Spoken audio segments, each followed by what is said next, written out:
at the Shaolin. I'm going to teach you some combinations of Wing Chun. By now, you've learned some of the basics. I want to put those basics together, teach you a variety of combinations. And that's what it's all about. Learn how to mix your basic techniques into advanced techniques. Okay? So we're going to talk about the straight line punch, and we're going to talk about how to deal with a punch. Okay? There are two gates when a person punches. What we call the inside gate, which is attacking inside the arms, and outside gates, which is outside the arms. Okay?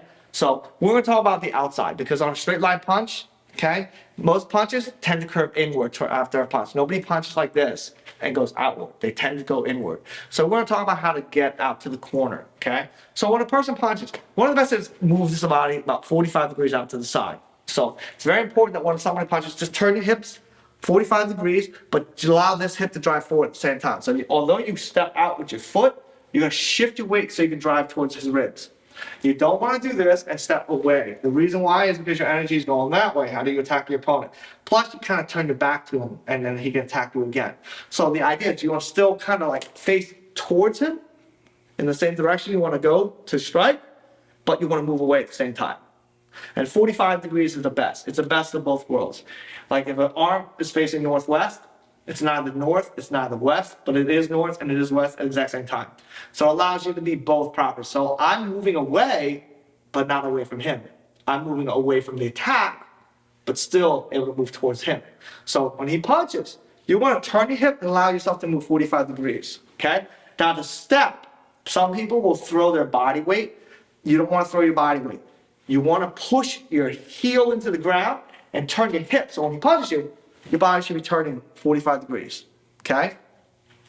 So you want to use your heel and your hip as your means. Your upper body is going to learn to follow that. Do not lead with your upper body because one, you're going to be off balance, and two, you're going to commit the energy. You cannot recover as fast. So the key is you, as he just throws a perfect punch out. So if you have something like a stick or something you can practice, or a partner, you can just have him put his hands here, and you could just practice cutting that corner. Just enough to miss, okay?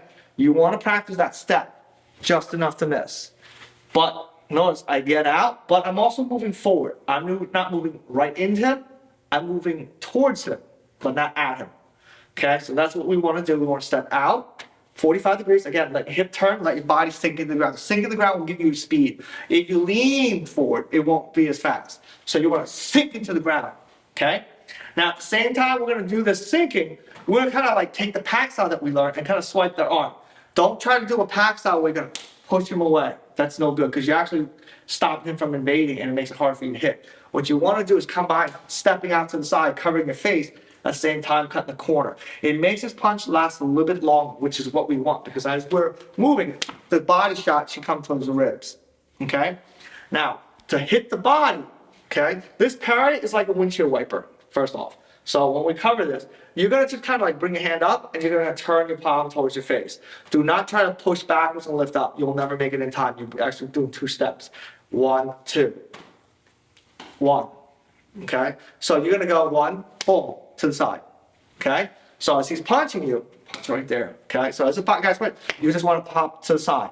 Okay? Now how much of a corner you take, it's whatever you are comfortable with. Okay? But just don't take a step to where you're going to the side more than you're going forward. It's forward and sideways.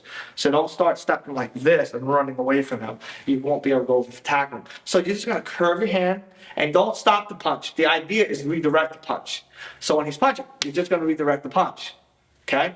That'll allow his arm to go towards your side. So as he punches, you're going to bring him towards the side, right? But that gives an opening. So if you notice, he is open.